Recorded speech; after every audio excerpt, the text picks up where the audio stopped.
Ganon? Papalusot ka pa eh. Simpleng artista, hindi nyo mabantayan. Ano naman kayo? Gawin nyo yung trabaho nyo.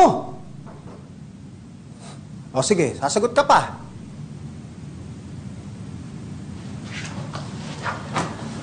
Art, okay ka lang ba? Itong mga to nakakabwisit eh. Kasi nung isang araw, yung fan, binutas yung gulong ng artista ko para magpa-selfie. Di ba? Pabaliw ng pabaliw yung... Ganito na lang. Kung gusto mo, magpatulong ka na lang kay Lando. May security agency yun. Sige, bigyan mo sa akin number. Kaba, relax ka na. Huwag mo masyadong mainit yung ulo mo. Alam mo, maligo ka na lang para matanggal yung init ng ulo mo.